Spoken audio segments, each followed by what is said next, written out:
Shalom, selamat pagi Bapak Ibu yang terkasih dalam Tuhan kita Yesus Kristus. Selamat berjumpa kembali dalam program Mimbar Gemar GSJ Penil Surabaya dan juga Anugerah Kemendung. Hari ini hari Rabu tanggal 22 Oktober 2025. Pembacaan kita pada pagi hari ini terdapat di dalam Mazmur 37 ayat yang ke-20 sampai yang ke-25. Sesungguhnya orang-orang fasik akan binasa, musuh Tuhan seperti keindahan padang rumput. Mereka habis lenyap bagaikan asap. Orang fasik meminjam dan tidak membayar kembali, tetapi orang benar adalah penghasih dan pemurah. Sesungguhnya orang-orang yang diberkatinya akan mewarisi negeri, tetapi orang-orang yang dikutukinya akan dilenyapkan. Tuhan menetapkan langkah-langkah orang yang hidupnya berkenan kepadanya. Apabila ia jatuh, tidaklah sampai tergeletak. Sebab Tuhan menopang tangannya. Dahulu aku muda, sekarang telah menjadi tua. Tetapi tidak pernah kulihat orang benar ditinggalkan atau anak cucunya meminta-minta roti. Di dalam perenungan kita pada pagi hari ini di dalam Mazmur 37 ayat 20 sampai ke 25 adalah bagian dari Mazmur yang mengajarkan tentang keyakinan dan kepercayaan kepada Tuhan. Terutama ketika menghadapi ketidakadilan dan keberhasilan orang fasik. Berikut adalah beberapa poin renungan dari ayat-ayat tersebut. Di dalam ayat yang ke-20, poin yang pertama, kehancuran orang fasik. Ayat ini menyatakan bahwa orang fasik akan binasa. Seperti lemak domba yang lenyap menjadi asap, ia mengingatkan kita kepada keberhasilan orang jahat bersifat sementara dan pada akhirnya akan berakhir dengan kehancuran. Renungkanlah bagaimana kita lebih memilih jalan yang mungkin tampak makmur tetapi menuju kebinasaan, atau jalan yang benar meskipun penuh tantangan. Di dalam poin yang kedua, di dalam ayat 21 sampai yang ke-22, berkat bagi orang benar. Orang benar digambarkan sebagai orang yang murah hati dan suka memberi pinjam. Mereka akan diberkati dan mewarisi negeri. Ini mengajarkan kita tentang pentingnya memiliki hati yang penuh kasih dan kemurahan.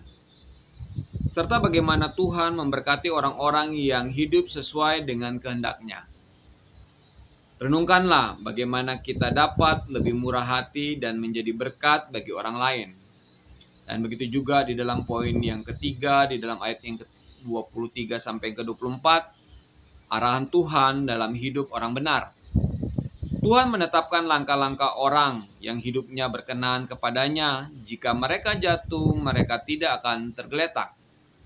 Sebab Tuhan menopang tangan mereka. Ia memberikan penghiburan bahwa Tuhan selalu hadir dalam setiap langkah hidup kita.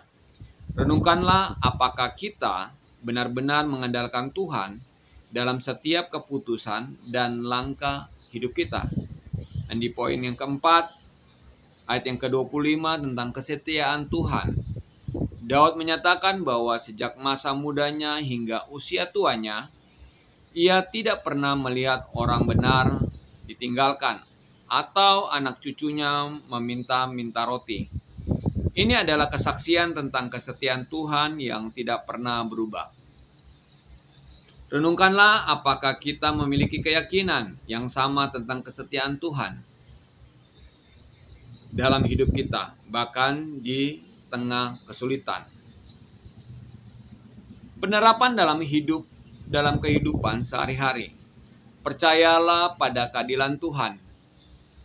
Jangan iri hati terhadap keberhasilan orang fasik, tetapi percayalah bahwa Tuhan akan memberikan keadilan pada waktunya. Hidup dalam kemurahan, jadilah orang yang murah hati dan suka memberi, karena berkat Tuhan menyertai orang yang demikian. Kita juga harus mengandalkan Tuhan dan libatkan Tuhan dalam setiap keputusan dan langkah hidup, karena Dia akan menuntun dan menopang kita.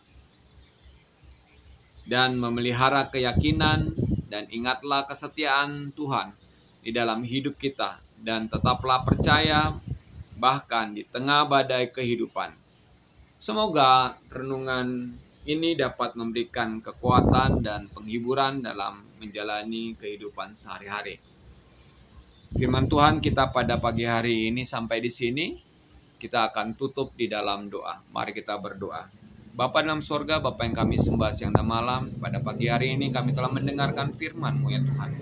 Biarlah firman-Mu itu tertanam dalam kehidupan kami dan menjadi terang dalam kehidupan kami, dan menjadi garam bagi kehidupan kami. Dan biarlah kami ya Tuhan sebagai anak-anak-Mu ya Tuhan pada pagi hari ini, sebelum kami akan mau beraktivitas, biarlah Engkau Tuhan menyertai kami di dalam setiap perjalanan kami untuk menuju ke kantor, dan tibakan kami di sana dengan tidak kurang satu apapun. Dan Tuhan Yesus surga berkati semua jemaat-jemaat gereja GSJ Penil dan anugerah kemendung ya Tuhan. Kiranya Engkau Tuhan selalu memberkati semua jemaatnya ya Tuhan dan pelayan-pelayan Tuhannya. Dan biarlah kami hidup di dalam jalan-jalan Tuhan dan takut akan Tuhan. Dan biarlah langkah-langkah kami ya Tuhan akan dituntun sampai akhir hidup kami ya Tuhan, menjadi anak-anak yang membawa terang dan garam ya Tuhan. Terima kasih Tuhan, hanya di dalam nama Yesus Kristus Tuhan dan Juru Selamat kami yang hidup. Haleluya. Amin.